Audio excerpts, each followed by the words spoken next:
I was cleaning out my Trello where I keep all of my ideas and projects that I'm working on for TikTok and other ventures, and I came across a card that just said, "This is such a stupid article." And so, of course, I was like, pray tell, what is this stupid article? So I clicked on it. So right off the bat, it's a commentary piece from Camilla Tominey in The Telegraph. So need I go any further? But of course, I'm going further. And then I realized, oh, right. It's commentary on when Meghan was guest editor for Vogue while she was a working royal. Just to remind everyone, this was the cover. It's got diversity. It has women from all different walks of life, all different industries, forces for change. And Camilla Tominey has thoughts. First off, people often mistake me for a royalist when actually I'm a realist. LOL. And then she basically does the thing of respectfully, and she's about to be hella disrespectful. She doesn't say respectfully, but this is what she says. So in the interest of keeping it real, may I make the following remarks without being accused of racism, either consciously or unconsciously? Well, you can, but it doesn't mean people aren't going to talk about them in perpetuity. Also, when you have to couch something with, can I say this and not be accused of racism? I'm already like, good God, what are you about to say? Are you ready for her hot take? First of all, I wonder whether Meghan was conscious of the bias she showed in choosing 15 forces for change for the Vogue cover, all of whom were women, of which only 5 were white. What? Yes, she is doing exactly what you think she's doing. If I was pale, male, and stale, I'd be feeling pretty discriminated against right now. Won't anyone think of the white man? And listen, I get it. Historically, white people are never represented. I'm sure this will be a relief to learn 4 years after the fact, but reverse racism is not a thing.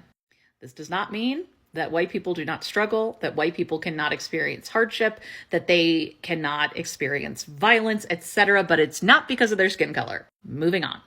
And then she moves in on Harry, and she brings up real errors that he made, like the Nazi uniform that he wore to that party. And we've seen him go on to make amends for that wrong. But then she completely loses the thread, if there was a thread to begin with. And I started to question if she knows what conscious of the bias as a phrase means. Harry appeared to suggest, meaning there's not a direct quote on this is just somebody's take, that he said to Jane Goodall that having more than 2 children was endangering the planet. She then goes on to say, was he conscious of the bias that might have been felt by the statement by anyone who has more than 2 children, such as his grandmother, the Queen, and his brother William? Was he conscious of the bias that might have been felt? What? She then goes into a bunch of examples that I still don't see how it's about conscious bias.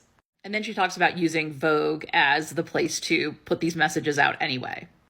Again, I feel like she's talking about hypocrisy, but that didn't fit with her story. She then quotes a line from Meghan guest editing where she says, breathing too much or too little in any situation will limit performance and have negative effects on health. So Camilla says, well, deep breath now and send me to the tower if you must. But I don't think I've ever seen a more misguided or patronizing outpouring from a pair of royals since I first started covering the beat in 2005. Really?